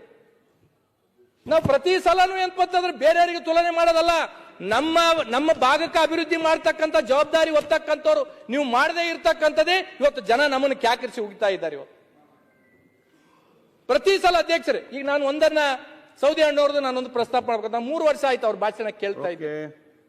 3 ವರ್ಷದಿಂದನೇ ಏನಪ್ಪ ಅದು ಕಾಟಾದ್ ಹೇಳ್ತಾರ. ಈ ಸಲ ಅದು ಇದು ಹೇಳಿಲ್ಲ ಅಣ್ಣ, ಕಬ್ಬು ದಾಟದ ಒಂದು ಬ್ರಿಡ್ಜ್ ಹೇಳಿಲ್ಲ, 2 ವರ್ಷ ಹೇಳಿದ್ರಿ ಜಮಖಂಡಿ ತಾಲೂಕದ. ಸರ್ ಅನೇಕ ಸಲ ನಾನು ರಾಯರೆಡ್ಡಿ ಅವ್ರದ್ದು ಕಳೆದ ಸಲ ಭಾಷಣ ಮಾಡಿರ್ತಕ್ಕಂಥ ಪಾಯಿಂಟ್ ಬರ್ಕೊಂಡಿದ್ದೀನಿ ಸರ್. ಈ ಸಲ ಸರ್ ಅವ್ರು ಹಿರಿಯರು ಏನ್ಪತ್ತವ್ರು ಈ ರೀತಿ ಮಾಡಿದ್ರೆ ನಾವೇನ್ ಮಾಡ್ಬೇಕಂತ. ಕಳೆದ ಸಲ ಏನೇನೋ ರಾಯರೆಡ್ಡಿ ಅವ್ರು ಮಾತಾಡಿದ್ದಾರೆ ಸರ್, ಈ ಸಲ ಅದೇ ಸೇಮ್ ಹೇಳಿದ್ದಾರೆ ಸರ್. ನೀವು 6 ಸಲ ಈ ಕಡೆ ಇದ್ದವ್ರು ಈ ಕಡೆ ಇದ್ದಾರೆ, ಯಾವ್ದು ಪಾರ್ಟಿಗೆ ಹೇಳಂಗಿಲ್ಲ ಸರ್. ಸರ್ ನೀವು 7-8 ಸಲ MLA ಆಗಿಗಳು ನೀವೇ ಬಂದು ಏನಪ್ಪಂದ್ರೆ ಈ ರೀತಿ ಪ್ರಶ್ನೆ ಕೇಳಿದ್ರೆ ನಾವು ಒಂದ್ಸಲ ಆದವ್ರು ನಾವೇನ್ ಮಾಡ್ಬೇಕೀಗ? ನಾವ್ ಯಾರಿಗ ಹೋಗಿ ಕೇಳಬೇಕು? ಅದಕ್ಕೆ ಅಧ್ಯಕ್ಷರೇ, ಒಂದು ಏನಪ್ಪಂದ್ರೆ ನಾವು ಆಯ್ಕೆ ಮಾಡಿ ಕಳಿಸಿರ್ತಕ್ಕಂಥ ಜನರ ಬದಲಾವಣೆ ಆಗ್ಬೇಕಿಲ್ಲ, ನಾವ ಬದಲಾವಣೆ ಆಗ್ಬೇಕಾಗ್ತದೆ. ನಮ್ ಜನ ಹಂಗೆ ಇದ್ದಾರೆ, ಯಾರು ಕೆಲಸ ಮಾಡ್ತಾರ ಅವ್ರಿಗೆ ಮಾಡಂಗಿಲ್ಲ. ಯಾವನೊಬ್ಬ ಜಾತಿ ಅಂತ ತಿಳ್ಕೊಂಡು ಬಂದ್ ಹೇಳ್ತಾನೆ, ಯಾವನೊಬ್ಬ ದುಡ್ಡು ಅಂತ ತಿಳ್ಕೊಂಡು ಬಂದ್ ಹೇಳ್ತಾನೆ, ಎಲೆಕ್ಷನ್ ಬಂದು ಡೋಂಗಿತನ ಮಾಡ್ತಾರ, ಅಂತವ್ರಿಗೆ ಓಟ್ ಹಾಕಿದ್ರೆ ಇಂದ ಬಾಯಿಗೆ ಬಂದಂಗ ನಮ್ ಬೈಬಿಡ್ತಾರೆ. ಇದು ನಮ್ಮ ಪರಿಸ್ಥಿತಿ ಅಧ್ಯಕ್ಷ. ಒಂದನ್ನ ಉದಾಹರಣೆನ ನಾನು ಕೊಡ್ಬೇಕಾಗಿತ್ತು ಅಧ್ಯಕ್ಷರೇ. ಒಂದು ತಾಯಿ ಮಗುವಿಗೆ ಅಂತಂದ್ರೆ ಪಿಕ್ನಿಕ್ ಕಳಿಸ್ತಾಳ ಅಧ್ಯಕ್ಷರೇ, ಬಹಳ ನೋವಿನಿಂದ ಹೇಳ್ಬೇಕಾಗ್ತದೆ ಅಧ್ಯಕ್ಷರೇ. ಒಂದು ತಾಯಿ ಮಗುವಿಗೆ ಪಿಕ್ನಿಕ್ ಕಳಿಸಿದಾಗ ಹೊಸ ಬಟ್ಟೆ ಹಾಕ್ತಾಳ, ಬೂಟ್ ಹಾಕ್ತಾಳ, ಟೈ ಹಾಕ್ತಾಳ, ಚಂದ ಪೌಡರ್ ಹಚ್ಚಿ ಅಂತಂದ್ರೆ ನೋಡಪ್ಪ ನಿನಗೊಂದು ಚಲೋ ಟಿಫಿನ್ ಬುತ್ತಿ ಕಟ್ಟಿದ್ದೀನಿ. ಶಿವಣ್ಣ ಒಂದ್ ನಿಮಿಷ ಕೇಳ್ರಣ್ಣ, ಶಿವರಾಜಣ್ಣ ಒಂದ್ ನಿಮಿಷ. ಪಿಕ್ನಿಕ್ ಅಂತಂದ್ರೆ ಹೋದಾಗ ತಾಯಿ ಹೇಳ್ತಾಳೆ, ನೋಡಪ್ಪ ನೀನ್ ಹೆಂಗ್ ಕಳಿಸಿನಿ, ನೀನ್ ಟಿಫನ್ ತಿನ್ಬೇಕು, ಇನ್ನೊಬ್ರದ್ದು ಯಾರ್ದು ಕೆಡಿಸ್ಬೇಡ, ಯಾರ ಸಂಗಟ ಜಗಳಾಡ್ಬೇಡ, ನೀನ್ ಹೆಂಗ್ ಹೋಗಿದ್ ಹಂಗ ಬಂದ್ರೆ ಮುಂದಿನ ಸಲ ನೀನ್ ಪಿಕ್ನಿಕ್ ಕಳಿಸ್ತೀನಿ, ಇಲ್ಲ ಅಂತಂದ್ರೆ ಕಳ್ಸಂಗಿಲ್ಲ ಅಂತ ತಿಳ್ಕೊಂಡು ಹೇಳಿ ಕಳಿಸ್ತಾರ. ಹಂಗ ಏನಪ್ಪಂತಂದ್ರೆ ತಾಯಿ ಎಂಬ ಮತದಾರರು 5 ವರ್ಷ ನಮ್ಮನ್ನ ಪಿಕ್ನಿಕ್ ಕಳಿಸ್ತಾರ ಅಧ್ಯಕ್ಷರೇ. ನಾವು ಆತ್ಮವಂಚನೆ ಮಾಡ್ಕೊಂಡು ಕೆಲಸ ಮಾಡಬಾರ್ದು, ಆತ್ಮ ಸಾಕ್ಷಿಯಾಗಿ ಕೆಲಸ ಮಾಡಿದಾಗ ಮಾತ್ರ ಮತ್ತೊಮ್ಮೆ ಆ ತಾಯಿ ಮತದಾರ 5 ವರ್ಷ ನಮಗೆ ಪಿಕ್ನಿಕ್ ಕಳಿಸ್ತಾರ ಅಧ್ಯಕ್ಷರೇ. ಇವತ್ತು ಇರಿಗೇಷನ್ ಬಗ್ಗೆ ಏನಪ್ಪಂತಂದ್ರೆ ಹೇಳ್ತಾರ ಅಧ್ಯಕ್ಷರೇ. ಇವತ್ತು ಕ್ರಿಸ್ಟಾ ಪ್ರಾಜೆಕ್ಟ್ ನ ಮಾನ್ಯ ಮುಖ್ಯಮಂತ್ರಿಗಳು ಹೇಳಿದ್ರು, ಅದನ್ನ 2 ವರ್ಷದಾಗ ಮುಗಿಸ್ತಾರೋ ಎಷ್ಟು ವರ್ಷದಾಗ ಮುಗಿಸ್ತಾರೋ ಅದನ್ನ ಏನಂತಂದ್ರೆ ಕೊನೆಯ ಅವರ ಉತ್ತರದಲ್ಲಿ ಹೇಳ್ಬೇಕಾಗುತ್ತೆ. ಇವತ್ತು ತುಂಗಾಭದ್ರಾ ಗೇಟ್ ಇಂದ ಸಮಸ್ಯೆ ಆಗಿದೆ ಅಧ್ಯಕ್ಷರೇ. ನಾನು ಒಂದನ್ನೇ ಹೇಳ್ಬೇಕಾಗುತ್ತೆ, ಇವತ್ತು ತುಂಗಾಭದ್ರದ ಗೇಟ್ಗಳಿಗೆ 1 ವರ್ಷದ್ದು ಬೆಳೆ ಇಲ್ಲಾರ್ದಂಗ್ ಮಾಡಿರಲ್ಲ, ಬೇರೆ ಭಾಗಕ್ಕಾದ್ರೆ ರೈತರು ಸುಮ್ಮನೆ ಇರ್ತಿದ್ರೇನು? ಇವತ್ತು ಭೀಮಾ ರಿವರ್ ಬಚಾವೋ ಆಯೋಗದ ಇವತ್ತು ಕಳೆದ ಸಲ ಏನಪ್ಪಂತಂದ್ರೆ ಉಪಮುಖ್ಯಮಂತ್ರಿಗಳು ಹೇಳಿದ್ರು, ಒಂದು ಕಮಿಟಿ ಮಾಡ್ತೀವಿ, ನೀರ್ ಪೋಲ್ ಹಾಕೋದಕ್ಕ ಏನ್ ಮಾಡ್ಬೇಕಂತ ತಿಳ್ಕೊಂಡು ಹೇಳಿದ್ರು. ಇವತ್ತಿಗೂ ಒಂದು ಕಮಿಟಿ ಮಾಡಕ್ ಆಗ್ಲಿಲ್ಲ. ಇವತ್ತು ನಂಬಲ್ಲಿ ಅಧ್ಯಕ್ಷರೇ ನಿಜಾಮರು ಯಾವುದೋ ಬ್ರಿಟಿಷರ್ ಕಾಲದಾಗ ಕಟ್ಟಿರ್ತಕ್ಕಂಥ ಅತ್ತಿಕುಣಿ ಮತ್ತು ಸೌದಾಗರ ಡ್ಯಾಮ್ ಅಂತ ತಿಳ್ಕೊಂಡಿದೆ. ನೀರಿದೆ ಕಾಲುವೆಗಳಿಗೆ ಅಂತಂದ್ರೆ ನಾನು ಅನೇಕ ಸಲ ಉಪಮುಖ್ಯಮಂತ್ರಿಗಳಿಗೆ ಭೇಟಿಯಾಗಿ ಅಂತವ್ರು ಮನವಿ ಮಾಡಿದ್ವಿ. ಯಾವಾಗಲೂ ಭೇಟಿ ಆದಾಗೆಲ್ಲ ಉಪಮುಖ್ಯಮಂತ್ರಿಗಳು ನನ್ನ ಜೊತೆ ಬಹಳ ಚಂದ ಮಾತಾಡಿ ಮೋಟಿವೇಟೆಡ್ ಸ್ಪೀಚ್ ಮಾಡ್ತಾರೆ. ಇವತ್ತಿಗೂ ನನಗೆ ₹1 ಕೊಡ್ಲಿಲ್ಲ. ಆಯ್ತು, ಬೇಗ ಫಿನಿಶ್ ಮಾಡಿ ಕಂದಕೂರ್. ಅಧ್ಯಕ್ಷರೇ, ಒಂದನ್ನ ಎಲ್ಲರೂ ಮಾತಾಡ್ಬೇಕು. ಮಾನ್ಯ ಮುಖ್ಯಮಂತ್ರಿಗಳು ಇಲ್ಲಿದ್ದಾರೆ, ನಾನು ಮನವಿ ಮಾಡಬೇಕಾಗುತ್ತೆ. ಸರ್, ನಮ್ಮಲ್ಲಿ ಕುಡಿಯೋ ನೀರಿಗೆ ಇಷ್ಟು ಸಮಸ್ಯೆ ಆಗ್ಬಿಟ್ಟಿದೆ ಅಂದ್ರೆ ಸರ್, ನಾವು 2.5 ವರ್ಷ ಆಯ್ತು ಸರ್. 2.5 ವರ್ಷ ಆದ್ಮೇಲೆ ಇವತ್ತಿಗೂ ನಮ್ಮ ಬರೀ ನನ್ನ ಕ್ಷೇತ್ರದಲ್ಲಿ RO ಪ್ಲಾಂಟ್ ರಿಪೇರಿಗೆ ₹4 ಕೋಟಿ ಬೇಕು ಸರ್. ಇವತ್ತಿಗೂ ಒಂದು ಬೋರ್ವೆಲ್ ಕೊಡ್ಸಕ್ಕಾಗಿಲ್ಲ. ಪ್ರತಿ ಅಧಿವೇಶನದಾಗ ನಾನು ಹೇಳ್ತಾ ಇದ್ದೀನಿ, ಒಂದೇ ಒಂದು ಬೋರ್ವೆಲ್ ಕೊಡಿಸಿಲ್ಲ. ಹಿಂದೆ ಕೊಡಿಸಿರ್ತಕ್ಕಂಥ ಬೋರ್ವೆಲ್ ₹90 ಲಕ್ಷ ಸೆಕ್ರೆಟರಿಲಿಂದ CS ತರ ನಾನು ಲೆಟರ್ ಹಾಕಿ ನನ್ನ ಒಂದು ಬುಕ್ ಲೆಟರ್ ಪ್ಯಾಡ್ ಹೋಯ್ತು. ಇವತ್ತಿಗೆ ನಾನು ₹90 ಲಕ್ಷ ಬೋರ್ವೆಲ್ ಹಾಕಿರ್ತಕ್ಕಂಥದ್ದು ಬಿಲ್ ಆಗಿಲ್ಲ. ಇವತ್ತು ನಮ್ಗೆ ಜನ ಬಂದ ಬೇಸಿಕ್ ಕಾಲದಾಗ ನೀರು ಕೇಳ್ತಾರೆ, ಎಲ್ಲಿಂದ ಕೊಡಬೇಕು? ಊರಿಗೆ RO ಪ್ಲಾಂಟ್ ಕೇಳ್ತಾರೆ, ಇವತ್ತಿಗೆ ₹1 ನಮ್ಗೆ ಅಂತ ದುಡ್ಡು ಕೊಟ್ಟಿಲ್ಲ. ಇವತ್ತು ಜಲಧಾರೆ ಅಂತ ತಿಳ್ಕೊಂಡು ಕಳಿಸಲ್ಲ ಅಧ್ಯಕ್ಷರೇ. ನಾನು ಒಂದು ಕ್ವಶನ್ ಮಾಡಿದ್ದೆ, ಮೊನ್ನೆ ಗೃಹ ಸಚಿವರು ಅಂತಂದ್ರೆ ಉತ್ತರ ಕೊಟ್ಟರು. ಜಲಧಾರೆ ಅಂತ ತಿಳ್ಕೊಂಡು ₹2,000 ಕೋಟಿ ಸ್ಕೀಮ್ ನಡೆದಿದೆ ಅಧ್ಯಕ್ಷರೇ. ಅದ್ರದ್ದು ಎಸ್ಟಿಮೇಟ್ ಹೆಂಗ್ ಮಾಡಿದ್ದಾರೆ ಅಧ್ಯಕ್ಷರ ಅಂತಂದ್ರೆ, ಗ್ರಾಮೋತ್ಥಾನ ಪೈಪ್ ಲೈನ್ ತರ್ತಾರ, ಗ್ರಾಮದಿಂದ OHD ಹೋಗೋದಕ್ಕೆ ಎಸ್ಟಿಮೇಟ್ ಮಾಡಿಲ್ಲ ಅಧ್ಯಕ್ಷರೇ. ₹2,000 ಕೋಟಿ ಪ್ರಾಜೆಕ್ಟ್ ನಮ್ಮ ಭಾಗಕ್ಕೆ ಬರದೇ ಅಪರೂಪ. ಇಂಥ ಪ್ರಾಜೆಕ್ಟ್ಗಳನ್ನ ಏನಂದ್ರೆ ಸರ್ಕಾರ ಯಾವ ರೀತಿ ನೋಡುತ್ತೆ? ಇದ್ರ ಬಗ್ಗೆ ಏನಾದ್ರೂ ಗಮನ ಹರಿಸಬೇಕು. ಮನೆ ಗೃಹ ಮಂತ್ರಿಗಳು ಇಲ್ಲೇ ಇದ್ದಾರೆ, ಕಳೆದ ಸಲ ಅವರೇ ಉತ್ತರ ಕೊಟ್ಟಿದ್ರು. ನಾನು ಕಂಕ್ಲೂಡ್ ಮಾಡಿ. ಹಾಗಾಗಿ ಅಧ್ಯಕ್ಷರಿಗೆ ಏನಾಗಿದೆ ಅಧ್ಯಕ್ಷರೇ, ಜಿಲ್ಲಾ ಪಂಚಾಯತಿ ತಾಲೂಕು ಪಂಚಾಯತಿ ಅನ್ಟೈಡ್ ಫಂಡ್ ಅಂತ ಬರುತ್ತೆ. ನಾವು ಅದರಲ್ಲಿ 4 ಲಕ್ಷ 5 ಲಕ್ಷ ರೂಪಾಯಿ ಒಂದೊಂದು RO ಪ್ಲಾಂಟ್ಗಳು ಕೊಟ್ರೆ CS ಅವ್ರು ಏನ್ಪಂತಂದ್ರೆ ನಮಗೆ ರಿಜೆಕ್ಟ್ ಮಾಡಿ ಕಳಿಸ್ತಾ ಇದ್ದಾರೆ. ಇಲ್ಲ, ನಾವು RO ಪ್ಲಾಂಟ್ಗಳನ್ನ ಕೊಡಕ್ಕಾಗಲ್ಲ. ಮತ್ತೆ RO ಪ್ಲಾಂಟ್ಗಳಿಗೆ ದುಡ್ಡು ಯಾರು ಕೊಡ್ಬೇಕು ಅಧ್ಯಕ್ಷರೇ? ಜಿಲ್ಲಾ ಪಂಚಾಯತ್ ದವ್ರು ದುಡ್ಡು ಕೊಡವಲ್ರು, RWS ದವ್ರು ದುಡ್ಡು ಕೊಡವಲ್ರು. ಜನ ಬಂದು ನಮಗೆ RO ಪ್ಲಾಂಟ್ ನಾವು ಯಾರಿಗೆ ಕೇಳಬೇಕು? ಇದ್ರ ಬಗ್ಗೆ ಸರ್ಕಾರ ಮಾನ್ಯ ಮುಖ್ಯಮಂತ್ರಿಗಳು ವಿಶೇಷವಾಗಿ ಕುಡಿಯೋ ನೀರಿಗಾಗಿ ಇವತ್ತು ಫ್ಲಶ್ ಮಾಡ್ಸಕ್ಕೂ ನಮ್ಮ ಹತ್ರ ದುಡ್ಡಿಲ್ಲ, ಬೋರ್ವೆಲ್ ಫ್ಲಶ್ ಮಾಡ್ಸಕ್ ದುಡ್ಡಿಲ್ಲ ನಮ್ಮ ಹತ್ರ. ಹಾಗಾಗಿ ದಯಮಾಡಿ ಇದ್ರ ಬಗ್ಗೆ ಮುಖ್ಯಮಂತ್ರಿಗಳು ಸ್ವಲ್ಪ ವಿಶೇಷ ಕಾಳಜಿನ ಏನ್ಪಂತಂದ್ರೆ ವಹಿಸ್ಬೇಕಂತ ತಿಳ್ಕೊಂಡು ಏನ್ಪಂದ್ರೆ ಕೇಳಬೇಕಾಗಿತ್ತು. ಅಧ್ಯಕ್ಷರೇ, ಒಂದು ಕ್ರಾಪ್ ಲಾಸ್ ಇಂದು ಒಂದು ಹೇಳ್ಬೇಕಾಗಿತ್ತು ಅಧ್ಯಕ್ಷರೇ. ನಮ್ಮಲ್ಲಿ ಏನಾಗಿದೆ ಅಧ್ಯಕ್ಷರೇ, ನಾವೇ ಖುದ್ದು ಏನ್ಪಂತಂದ್ರೆ ಕ್ರಾಪ್ ಲಾಸ್ ಗಳಾದಾಗ ಹೋದಾಗ ಯಾವ ಅಧಿಕಾರಿಗಳು ಸಹ ಫೀಲ್ಡ್ಗೆ ಹೋಗ್ಲಿಲ್ಲ. ಮಾನ್ಯ ರೆವಿನ್ಯೂ ಮಿನಿಸ್ಟರ್ ಇಲ್ಲೇ ಇದ್ದಾರೆ. ಯಾವ ಅಧಿಕಾರಿಗಳು ಫೀಲ್ಡ್ಗೆ ಹೋಗ್ಲಿಲ್ಲ, ಕೇವಲ ಫೋನ್ ಮಾಡಿ ರೈತರಿಗೆ ಏನ್ಪಂತಂದ್ರೆ ಆಗಿರ್ತಕ್ಕಂಥ ನಿಮ್ದು ಏನ್ ಲಾಸ್ ಆಗ್ಯದ ಆ ಲಾಸ್ ಆಗಿರ್ತಕ್ಕಂಥದ್ದು GPS ಕೊಡ ಅಂತ ತಿಳ್ಕೊಂಡು ಫೋನ್ ಮಾಡಿ ಹೇಳಿದ್ದಾರೆ. ಹಾರ್ಟಿಕಲ್ಚರ್ದವರು, ರೆವಿನ್ಯೂದವರು ಮತ್ತೆ ಏನಪ್ಪಂದ್ರೆ ಅಗ್ರಿಕಲ್ಚರ್ದು 3 ಜಂಟಿಯಾಗಿ ಹೋಗ್ಬೇಕಂದ್ರು. ನಮ್ಮ ಜಿಲ್ಲೆದಾಗ 3 ಕಲ್ತ ಅಧಿಕಾರಿಗಳು ಯಾವ ಫೀಲ್ಡ್ಗೂ ಹೋಗೇ ಇಲ್ಲ. ಇವತ್ತು ಏನಾಗಿದೆ ಅಧ್ಯಕ್ಷರ, ನರಗುಂದ್ ಅಂತ ತಿಳ್ಕೊಂಡು ಒಬ್ಬ ತಾಲೂಕದಾಗ ಅವ್ನು ಕ್ರಾಪ್ ಲಾಸ್ ಲಿಸ್ಟ್ ಬಂದಿಲ್ಲ ಅಂತ ತಿಳ್ಕೊಂಡು ಸುಸೈಡ್ ಅಟೆಂಪ್ಟ್ ಮಾಡ್ಕೊಂಡಿದ್ದಾರೆ. ಇವತ್ತು ಒಂದು ಉದಾಹರಣೆ ಕೊಡ್ಬೇಕಾಗಿತ್ತು ಅಧ್ಯಕ್ಷರ, ರೈತರು ಲಿಸ್ಟ್ ಕೊಟ್ಟಿದ್ದಾರೆ, ಅದನ್ನ ಹೇಳ್ಬೇಕಾಗಿತ್ತು ಅಧ್ಯಕ್ಷರ. ದಯಮಾಡಿ ನಾರಾಯಣಪುರ ಅಚ್ಚುಕಟ್ಟು ಪ್ರದೇಶದ ಎಡದಂಡಿಯ ಡಿಸ್ಟ್ರಿಬ್ಯೂಷನ್ 9 ನೋಟಿಫೈಡ್ ಸೀರಿಯಲ್ ನಂಬರ್, ನೀರಾವರಿ ಇರುವ ಸರ್ವೆ ನಂಬರ್ಗಳು 284. ಮೊನ್ನೆ ರೆವಿನ್ಯೂ ಮಿನಿಸ್ಟರ್ ಇಲ್ಲೇ ಇದ್ದಾರೆ. ಬೆಳೆ ಪರಿಹಾರದ ಪಟ್ಟಿಯಲ್ಲಿ ಇರುವ ನಂಬರ್ಗಳ ಸಂಖ್ಯೆ 413. ಮಾರ್ಗಸೂಚಿಯಂತೆ ನೀರಾವರಿ ಬೆಳೆ ಪರಿಹಾರ ಪಡೆದ ರೈತರು 63, ನೀರಾವರಿ ಬೆಳೆ ಪರಿಹಾರದಿಂದ ವಂಚಿತರಾಗಿರೋರು 350. Okay, finish it up. G N. Ganesh sir ದಯಮಾಡಿ 5 ನಿಮಿಷ ಮಾತಾಡ್ಬೇಕಲ್ಲ ಸರ್, ದಯಮಾಡಿ 5 ನಿಮಿಷ ಮುಗಿಸ್ತೀನಿ ಸರ್. ಹಾಗಾಗಿ ಏನಾಗಿದೆ ಅಧ್ಯಕ್ಷರೇ ಅಂತಂದ್ರೆ, ಇವತ್ತು ಮಾನ್ಯ ಸಚಿವರು, ಮಾನ್ಯ ಮುಖ್ಯಮಂತ್ರಿಗಳು 2024 ಸೆಪ್ಟೆಂಬರ್ 17 ವಿಮೋಚನಾ ದಿನಾಚರಣೆಗೆ ಬಂದು ಏನಪ್ಪಂದ್ರೆ ನಾನು KKRDBಗೆ ಸಚಿವಾಲಯನ ಮಾಡ್ತೀವಂತ ತಿಳ್ಕೊಂಡು ಹೇಳಿದ್ರು. ಮಾನ್ಯ ಅಧ್ಯಕ್ಷರು ಇಲ್ಲೇ ಇದ್ದಾರೆ, ಇವತ್ತಿಗೆ ಏನಪ್ಪಂದ್ರೆ ಅದು ಮಾಡಿಲ್ಲ ಅಧ್ಯಕ್ಷರೇ. ಬಹುತೇಕ ಜನ ಇಲ್ಲೆಲ್ಲರೂ ಮಾತಾಡ್ತೀರಿ 5,000 ಕೋಟಿ 5,000 ಕೋಟಿ ಅಂತ ತಿಳ್ಕೊಂಡು. ಸರ್, ನಾವು 5,000 ಕೋಟಿ ರೀಚ್ ಆಗಿಲ್ಲ ಸರ್. ಇನ್ನು ಕೇವಲ 3,000 ಕೋಟಿಗೆ ಅಂತ ತಿಣಕ್ಲಾಕತ್ತೀವಿ. 5,000 ಕೋಟಿ ರೀಚ್ ಆಗಿಲ್ಲ. ನಾವು 5,000 ಕೋಟಿ ಯಾಕೆ ರೀಚ್ ಆಗಿಲ್ಲ ಅಂದ್ರೆ ಮಾನ್ಯ ಅಧ್ಯಕ್ಷರು ಇಲ್ಲೇ ಇದ್ದಾರೆ. ನಾನು ಹೇಳಿದೆ ಸರ್, ಒಬ್ಬ ಸೆಕ್ರೆಟರಿ ಬಂದಿದ್ದಾರೆ ಅಲ್ಲಿ, KKRDB ಸೆಕ್ರೆಟರಿ. ಆ KKRDB ಸೆಕ್ರೆಟರಿ ಅಜಯ್ ಸಿಂಗ್ ಅವ್ರ ಹೆಸರು ಕೆಡಿಸ್ಬೇಕಂತ ಬಂದಿದ್ದಾರೋ ಅಥವಾ ಮುಖ್ಯಮಂತ್ರಿಗಳ ಹೆಸರು ಕೆಡಿಸ್ಬೇಕಂತ ಬಂದಿದ್ದಾರೋ ಇವತ್ತಿಗೂ ನಮ್ಗೆ ರೀಚ್ ಆಗಕ್ ಸಾಧ್ಯ ಆಗ್ತಾ ಇಲ್ಲ. ನಿಮ್ಗೆ ಅನೇಕ ಸಲ ಹೇಳಿರ್ತಕ್ಕಂಥದ್ದಿದೆ ಸರ್. ದಯಮಾಡಿ ನೀವು ಹೇಳಕಲ್ಕ ಹೇಳಿ, ನೀವು ಹೇಳಕಲ್ಕ ಹೇಳಿ ದಯಮಾಡಿ. ಮತ್ತೆ ಮಾತಾಡಿ, ಸಮಸ್ಯೆಗಳನ್ನು ಹೇಳ್ತೀನಿ. ಕನ್ಕ್ಲೂಡ್ ಮಾಡಿ ಗಣೇಶ್ ಮಾತಾಡಿ. ಈಗ ನಾನು ಮಾತಾಡ್ತೀನಿ ಅಂತ ತಿಳ್ಕೊಂಡು ಮಾತಾಡ್ತೀನಿ. ನಿಮ್ಮ ಆತ್ಮ ಗೊತ್ತಿದೆ ಏನ್ ಆಗ್ತಾ ಇದೆ ಕಲ್ಯಾಣ ಕರ್ನಾಟಕ. ಕಂಪ್ಲೀಟ್ ಮಾಡಿ, ಅವ್ರಿಗೆ ಯಾಕೆ ಉತ್ತರ ಕೊಡ್ತಾರೆ? ಏನಾಗಿದೆ ಸರ್ ಅಂದ್ರೆ 3,000 ಕೋಟಿ ನಾವು ರೀಚ್ ಆಗ್ತಾ ಇಲ್ಲ. ಇವತ್ತು ಏನಾಗಿದೆ ಅಧ್ಯಕ್ಷರ ಅಂದ್ರೆ ಪ್ರತಿಯೊಂದು ಅದಕ್ಕೂ ಒಂದು 124 ರೂಪಾಯಿ ಏನೋ ತಪ್ಪಾದದಕ್ಕ ನನ್ನ ಉಸ್ತುವಾರಿ ಸಚಿವರ ಕ್ಷೇತ್ರದಲ್ಲಿ 7 ತಿಂಗಳ ಬಿಲ್ ನಿಂದಿರಿಸಿದ್ದಾರೆ ಅಧ್ಯಕ್ಷ. ಮತ್ತೆ ಹೆಂಗ್ ಕೆಲಸ ಆಗುತ್ತೆ ಅಧ್ಯಕ್ಷರ? ಇವತ್ತು ಏನಾಗಿದೆ ಅಧ್ಯಕ್ಷರ ಅಂದ್ರೆ ನಮ್ಮ ಕಲ್ಯಾಣ ಕರ್ನಾಟಕ KKRDBಗೆ 224 ಇಂಜಿನಿಯರ್ಸ್ ಬೇಕು ಅಧ್ಯಕ್ಷರ. ಸರ್ಕಾರ ಕೇವಲ 22 ಕೊಟ್ಟಿದೆ.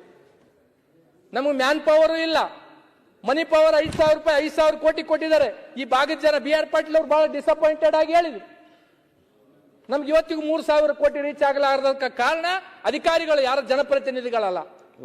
ಇದನ್ನ ದಯಮಾಡಿ ಅಧ್ಯಕ್ಷರೇ ಅಂತಂದ್ರೆ ನಿಮಗೆ ಕೆಟ್ಟ ಹೆಸರು ತರಕ್ಕೆ ಕೂತಿರ್ತಕ್ಕಂಥದ್ದಿದೆ, ಅದ್ರ ಬಗ್ಗೆ ಸ್ವಲ್ಪ ಹೆಚ್ಚು ಗಮನ ಹರಿಸಬೇಕಾಗ್ತದೆ. ಅಧ್ಯಕ್ಷರೇ, ನಾನು ಒಂದನ್ನ ಹೇಳ್ಬೇಕಾಗುತ್ತೆ ಅಧ್ಯಕ್ಷರೇ. ಕಡಿಗ ಆಯ್ತು, ಕಂಕ್ಲೂಡ್ ಮಾಡಿ ಅಧ್ಯಕ್ಷರೇ, ಮುಗಿಸ್ತೀನಿ ದಯಮಾಡಿ ಮುಗಿಸ್ತೀನಿ. ಅಲ್ಲ, ಟೈಮ್ ಆಯ್ತು. ಇಲ್ಲ, ನೀವು 5 ನಿಮಿಷ ಅಂದ್ರೆ 2 ನಿಮಿಷ ಆಗಿದೆ. ಆಗುದಿಲ್ಲ ನೋಡಿ, 3 ಮಿನಿಟ್ಸ್ ಮುಗಿಸ್ತೀನಿ. ಲಾಸ್ಟ್ ಕಂಕ್ಲೂಡ್ ಮಾಡಿ ಸರ್. 3 ಮಿನಿಟ್ಸ್ ಅಲ್ಲ, ಫಾಸ್ಟ್ ಕಂಕ್ಲೂಡ್ ಮಾಡಿ. ಈಗ 3 ಮಿನಿಟ್ಸ್ ಮುಗಿಸ್ತೀನಿ ಸರ್. ಕಂಕ್ಲೂಡ್ ಮಾಡಿ ಗಣೇಶ್ ಬೇಗ. ಸರ್, ಇವತ್ತು ಕಲ್ಯಾಣ ಕರ್ನಾಟಕದಿಂದ ಆಯ್ಕೆ ಆಗಿರ್ತಕ್ಕಂಥ ಗೌರ್ಮೆಂಟ್ ಸರ್ವೆಂಟ್ದವರು ಕಣ್ಣೀರಿಡ್ತಾ ಇದ್ದಾರೆ. ಇವತ್ತು ಬೇರೆ ಕಲ್ಯಾಣ ಕರ್ನಾಟಕದಿಂದ ಬಿಟ್ಟು ಬೇರೆ ಆಯ್ಕೆ ಆದವ್ರಿಗೆ ಎಲ್ಲರಿಗೂ ಪ್ರಮೋಷನ್ ಸಿಗ್ತಾ ಇದೆ. ದಯಮಾಡಿ ನಾನು ಮುಖ್ಯಮಂತ್ರಿಗಳಿಗೆ ಮನವಿ ಮಾಡ್ತಕ್ಕಂಥದ್ದು ಇಷ್ಟೇ, ಕಲ್ಯಾಣ ಕರ್ನಾಟಕದಲ್ಲಿ ಸರ್ಕಾರಿ ನೌಕರಿಗಳು ಯಾರ್ಯಾರು ಆಯ್ಕೆ ಆಗಿದ್ದಾರೆ ಅವ್ರಿಗೂ ಸಹ ಏನಂದ್ರೆ ಬೇರೆ ಕಡೆ ಕೊಡ್ತಕ್ಕಂಥ ಜ್ಯೇಷ್ಠತೆಯನ್ನ ನಮ್ಮ ಕಲ್ಯಾಣ ಕರ್ನಾಟಕದವರಿಗೆ ಕೊಡ್ಬೇಕಂತ ತಿಳ್ಕೊಂಡು ನಾನು ಮನವಿ ಮಾಡ್ಬೇಕಾಗ್ತದೆ. ಆಮೇಲೆ ಇನ್ನೂ ಒಂದು ಅಧ್ಯಕ್ಷರೇ, ರಾಯಚೂರಲ್ಲಿ ಒಂದು KSRP ಬೆಟಾಲಿಯನ್ ಮಾಡ್ಬೇಕಂತ ತಿಳ್ಕೊಂಡು 25 ಜನ ಶಾಸಕರು ನಾವು ಈಗಾಗಲೇ ಪತ್ರವನ್ನು ಕೊಟ್ಟಿದ್ದೀವಿ. ಅದರಲ್ಲಿ ಆರ್ಥಿಕ ಇಲಾಖೆಯಿಂದ ದುಡ್ಡು ಏನಪ್ಪಂತಂದ್ರೆ ಇಲ್ಲ ಅಂತ ತಿಳ್ಕೊಂಡು ವಾಪಸ್ ಕಳಿಸಿದ್ದಾರೆ. ಮುಖ್ಯಮಂತ್ರಿಗಳಿಗೆ ನಾನು ಮನವಿ ಮಾಡ್ತೀನಿ, ನಮ್ಮ ಕಲ್ಯಾಣ ಕರ್ನಾಟಕ ಅಭಿವೃದ್ಧಿಯಿಂದ ದುಡ್ಡು ಬೇಕಿದ್ರೆ KSRP ಬೆಟಾಲಿಯನ್ಕ ಒಂದು ಕೊಡ್ಬೇಕಂತ ತಿಳ್ಕೊಂಡು ಮಾನ್ಯ ಮುಖ್ಯಮಂತ್ರಿಗಳಲ್ಲಿ ನಾನು ಮನವಿ ಮಾಡ್ತಕ್ಕಂಥದ್ದಿದೆ. ಅಧ್ಯಕ್ಷರೇ, ಕೊನೆಯದಾಗಿ ಹೇಳಿ ನನ್ನ ಮಾತನ್ನ ವಿರಾಮ ಕೊಡ್ತೀನಿ ಅಧ್ಯಕ್ಷ. ಒಂದು ನಮ್ಮಲ್ಲೇ ಅಧ್ಯಕ್ಷ, ತಾವು ರಾತ್ರಿ ಐತಿಹಾಸಿಕವಾಗಿ ಇಲ್ಲೇ ವಿಧಾನಸಭೆ ಐತಿಹಾಸಿಕವಾಗಿ ಮಾಡಿದ್ರೆ ಲಾಸ್ಟ್ ಕ್ವಶನ್ ನಂದೇ ಇತ್ತು ಅಧ್ಯಕ್ಷರು. ಆ ಕ್ವಶನ್ಗೆ ಅಂತಂದ್ರೆ ಇಂಡಸ್ಟ್ರಿ ಮಿನಿಸ್ಟ್ರಿಗೆ ಕಡೆ ಚೂರು ಬಾಡಿ ಹಾಲ್ಕೆ ಅಂತಂದ್ರೆ ಅಲ್ಲಿ ಕೆಮಿಕಲ್ ಫ್ಯಾಕ್ಟರಿಗಳನ್ನ ಮುಚ್ಚಬೇಕಂತ ತಿಳ್ಕೊಂಡು 5 ಸಲ ಕ್ವಶನ್ ಕೇಳಿ ನೀವು ಅಧಿವೇಶನದ ಕ್ವಶನ್ ಹಾಕಿಲ್ಲ ಅಧ್ಯಕ್ಷರೇ. ಮಾನ್ಯ ಮಂತ್ರಿಗಳು ಹೇಳಿದ್ರಿಲ್ಲ ಅದನ್ನ ನಾವು ಮುಸ್ತೀವಿ ಅಂತ ತಿಳ್ಕೊಂಡು ಹೇಳಿದ್ರು. ತಾವು ಬೆಳಗ್ಗೆ ಮತ್ತೆ ಮರುದಿನ ಹೇಳಿದ್ರೆ ಇವತ್ತಿಗೂ ಎತ್ಪದ್ರೆ ಕೆಮಿಕಲ್ ಫ್ಯಾಕ್ಟರಿಗಳನ್ನ ಇವತ್ತಿಗೆ ಎನ್ಪತ್ತಂದ್ರೆ ಮುಚ್ಚಿಲ್ಲ ಅಧ್ಯಕ್ಷರೇ. ಇವತ್ತು ನಮ್ಮ ಕೊಪ್ಪಳದಾಗಿರ್ತಕ್ಕಂಥ ಅಜ್ಜೋರ್ ಎನ್ಪತ್ತಂದ್ರೆ ಬೀದಿಗೆ ಬಂದು ಇದ್ರು, ಕಣ್ಣೀರಿಟ್ರು ಅಧ್ಯಕ್ಷರೇ. ಇವತ್ತು ಈ ರಾಜ್ಯ ಈ ನಾಡಿನಾಗ ಬಡವರಿಗಾಗಿ ಮಕ್ಕಳಿಗಾಗಿ ಅಂತಂದ್ರೆ ಜೋಳಿಗೆ ಇಟ್ಟಿರ್ತಕ್ಕಂಥವ್ರು ಸಿದ್ಧಗಂಗಾ ಮಠದವರಾದ್ರೆ ಆ ಭಾಗದ ಜನರಿಗೆ ಅಂತಂದ್ರೆ ಮಕ್ಕಳಿಗೆ ಅನುಕೂಲ ಆಗಲಿ, ಆ ಭಾಗದ ಮಕ್ಕಳಿಗೆ ಮುಂದಿನ ಭವಿಷ್ಯಕ್ಕೆ ಕೆಮಿಕಲ್ ಫ್ಯಾಕ್ಟರಿಗಳಿಂದ ಅನಾನುಕೂಲ ಆಗ್ತದೆ ಅಂತ ತಿಳ್ಕೊಂಡು ಕೊಪ್ಪಳ ಅಜ್ಜಿಯವರು ಕಣ್ಣೀರಿಟ್ಟರು ಅಧ್ಯಕ್ಷರೇ. ಇದು 2ನೇ ಸಲ ನಾನು ಹೇಳ್ತಕ್ಕಂಥದ್ದು. ಈ ಸರ್ಕಾರದ ಧೋರಣೆಗಳಿಂದ ಏನ್ಪತ್ತಂದ್ರೆ ಅಜ್ಜಿಯವರು ಹೊರಗೆ ಬರಲಾರ್ದಂಗೆ ಆಗಿದೆ. ಅವ್ರ ಕಣ್ಣೀರಿನ ಚಾಪ ಜನಪ್ರತಿನಿಧಿಗಳಿಗೆ ಸರ್ಕಾರಕ್ಕೆ ಏನ್ಪಂದ್ರೆ ತರ್ತಕ್ಕಂಥದ್ದು ಕೆಲಸ ಆಗುತ್ತೆ ಅಧ್ಯಕ್ಷ. ಒಂದನೇದ್ದು ಲಾಸ್ಟ್ ಗಣೇಶನ್ 40 ಸೆಕೆಂಡ್ ಮುಗಿಸ್ತೀನಿ ಸರ್, 40 ಸೆಕೆಂಡ್ ಮುಗಿಸ್ತೀನಿ ಸರ್. ನಮ್ಮಲ್ಲಿ ಹಾಸ್ಟೆಲ್ಗಳ ಪರಿಸ್ಥಿತಿ ಬಹಳ ಗಂಭೀರವಾಗಿದೆ. ಇವತ್ತು ಹಾಸ್ಟೆಲ್ಗಳಿಗೆ ಬರ್ತಕ್ಕಂಥ ಬಡವರಿಗೆ ಇವತ್ತು ಕೊಪ್ಪಳ ಯಾದಗಿರಿ ಅಂತ ಹಾಸ್ಟೆಲ್ಗಳಿಗೆ ಬಂದ್ರೆ ಮಕ್ಕಳು ಏನ್ಪಂತಂದ್ರೆ ಸರ್ 15-16ನೇ ವರ್ಷನಾಗ ತಾಯಿಯಂದ್ರೆ ಗರ್ಭಿಣಿ ಆಗ್ತಾ ಇದ್ದಾರೆ ಸರ್. ಇದ್ರ ಬಗ್ಗೆ ಸರ್ಕಾರ ಮತ್ತು ಮಾನ್ಯ ಮುಖ್ಯಮಂತ್ರಿಗಳಲ್ಲಿ ಬಹಳ ಗಂಭೀರವಾಗಿ ನಾನು ಮನವಿ ಮಾಡ್ತಕ್ಕಂಥದ್ದು ಇಷ್ಟೇ ಇದೆ. ಯಾವ ಹಾಸ್ಟೆಲ್ಗಳಿಗೆ ಬಡವರು ಬರ್ತಾರೆ ಅಲ್ಲಿ ಪ್ರತಿ ತಿಂಗಳ ಆರೋಗ್ಯ ಇಲಾಖೆದವರು ಟೆಸ್ಟ್ ಮಾಡ್ತಾರೆ. ಕೇವಲ ಒಮ್ಮಿಗೆ 9 ತಿಂಗಳು ಡೆಲಿವರಿ ಅಂತ ತಿಳ್ಕೊಂಡು ಬರ್ತಾರಂದ್ರೆ ಯಾರು ದೋಷಣೆ ಇದಕ್ಕ? ಯಾರು ಇದನ್ಪಂದ್ರೆ ಇದಕ್ಕೆ ಮಾಡ್ಬೇಕಾಗತ್ತೆ, ಇದಕ್ಕೆ ಏನಪ್ಪಂದ್ರೆ ಮಾಡ್ಬೇಕಾಗತ್ತೆ. ಆಮೇಲೆ library workers library workers library